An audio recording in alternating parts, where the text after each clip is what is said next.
Okay, this episode, another episode I'm doing on the rules and specifically the fees on LTVAs, which is long-term visitor areas.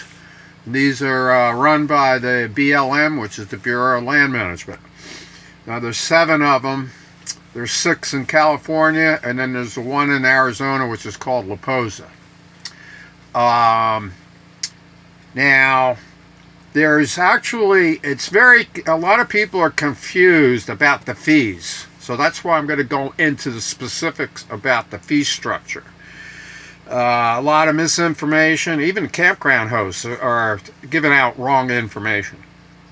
Okay, I've been doing this for 4 years, and so I'm pretty much up on it. Okay, you've got 4 different types of permits, okay, to camp on an LTVA. Now that's different than the rest of the Bureau of Land Management lands.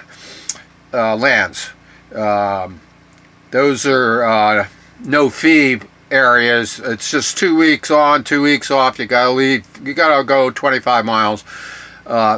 Those are different than LTVAs, which are long-term visitor areas. Long-term visitor areas have dump stations, garbage bins, water, and all that kind of stuff. So they have a fee structure. They have 4 different types of permits. So I'm going to go into those. Starting off with the cheapest, which is $15 a day. If you just want an overnight stay, you can get a permit for just $15 a day at some of them. They also have a 2-week pass or permit, which is $40. So that's pretty easy to understand. Then you have another type of permit, which is for 1 year. It's $75 for a whole year from the day you buy that pass. It could be any month, and you get 12 months. But that's 2 weeks on and 2 weeks off. But that's still a great deal. So for $75, you camp for 2 weeks.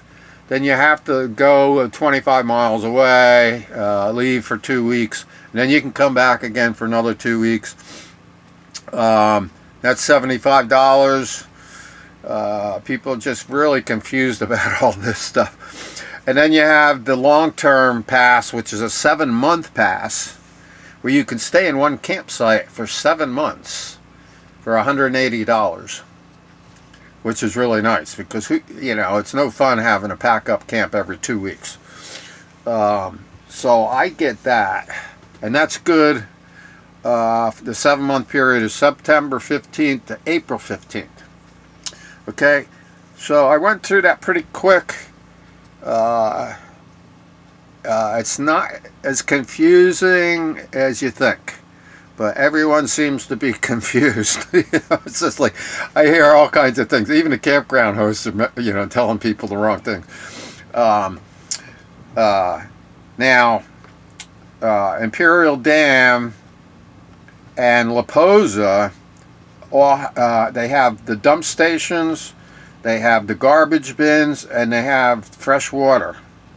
Okay, now at La Posa, they did lock up everything at the end of the season, which is April 15th. If you and they locked up the water April 16th, I think it was. And but Imperial Dam, they leave everything open year round. The dump station, the water, garbage bins, everything.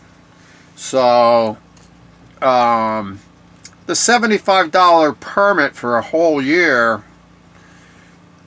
if you don't mind moving every 2 weeks, that's a pretty good deal, because you're also getting the use of the dump station and the water and garbage bins and all that kind of stuff. Okay, so the other thing, the Yuma area, okay, which is Imperial Dam is LTVA is only 15 miles from Yuma, which has everything you need. I mean, Yuma has every store you can imagine. It's a very nice, sprawled out city. Very few high buildings or anything. It's just very sprawled out. There is some free campgrounds located near Yuma. Okay, one's on it's called Fortuna Pond. I've never been there, and I can't really tell you much about that one. Then there is a VFW that allows 14-day free camping. That's right on Route 95 before you get into Yuma. Quite a few miles outside of Yuma. There's a VFW you're going to see, but it's more of a parking lot. I mean, I don't know if you'd call it a campground, but they do allow 14-day free camping there. And then you have another place called Mitri Lake Wildlife Area, and they do allow free camping there, but it's only 10 days per year. So it is a nice stopover point. And you're going to see that's right on Imperial Dam Road, just past the Yuma Proving Grounds. You're going to see a little rise, like a little hill, and then there's a canal. I'm not sure if that's the Colorado River or if it's a canal. And you will see a sign that says Mitri Lake, and it'll say 5 miles. And it's a dirt road. You got to go down 5 miles, and then you get to Mitri Lake Wildlife Area. And like I say, that's 10-day free camping. This right here, this is recreation areas. This goes into more specifics. This is both California and Arizona. Okay, and on the side here it goes into the different features at these places. Now I'm into rock collecting, and so I did a lot of videos on rock collecting. If you want to see them, see Eagle Eric, and then click playlists, and then click hobbies, sports and hobbies. Okay, so rock collecting, watching wildlife, four-wheel drive trails, hunting, boat ramps, motorboating, fishing, swimming, picnic areas, hiking, camping. Okay, and it'll show you on this, which is hard to do on a smartphone. It'll show you all these features. Like I say, rock hounding, for example, is allowed at Imperial Dam, which is where I'm camped right now. Imperial Dam. Okay, and you go down. Okay, rock hounding is allowed. Now the rules on BLM as far as rock hounding, I'm just going to go a little sidetrack here because I kind of went into the fee structure, the 4 different types of permits. Rock hounding. Okay. Limit of 250 pounds of rocks per year. Mineral specimens, rocks, semi-precious gems, petrified wood, and invertebrate fossils. An invertebrate means basically shellfish, corals, trilobites, crinoids, basically things that don't have any vertebrae. So that is allowed. They say up to 25 pounds a day, 250 pounds a year. So that's like typical on BLM lands. That's allowed. It's a big hobby, and I really enjoy it. I find a lot of really good rocks out here in Imperial Dam. So if you want to learn more about rock hounding, just let me know. And just look at my website. Like I said, I probably got 5 or 6 good videos on rock hounding. Okay, so I think that's about it. Like I said, there's 4 different permits, and that's why it gets a little confusing. You can go with the $15 overnight stay permit. You can go with the $40 for 2-week pass.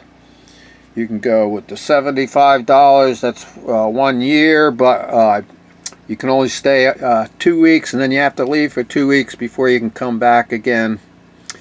And that's 1 year is from the day you buy it. You don't, it could be any month to the next month of the next year. So that's a great deal too, if you're only planning on doing like 2 week camping every so often. Okay, and then the $180 is from September 15th to April 15th, and you can stay on one campsite for that 7 months. So I like that, because who wants to pack up and go every 2 weeks? Especially I've got all kinds of solar panels, all kinds of gear. Anyway, there's a lot of misinformation. I hope that straightened out a lot of the misconceptions that are being told out there. Like I say, after April 15th, my long-term visitor pass expired, and this is the 16th. So I have to stay a few more weeks, so I went with the $75 pass. So that will be good for a whole year. But like I say, it's only 2 weeks on, 2 weeks off. But I can go like from here, Mitri Lake, which I went into earlier, is only, I don't know, 3 miles from here to the turnoff anyway. So not more than 10 miles to get to the lake, and I could stay there for 10 days and even then come back here again for 2 weeks, that kind of thing. So anyway, I hope that helped you. This is Eagle Eric at Imperial Dam signing off.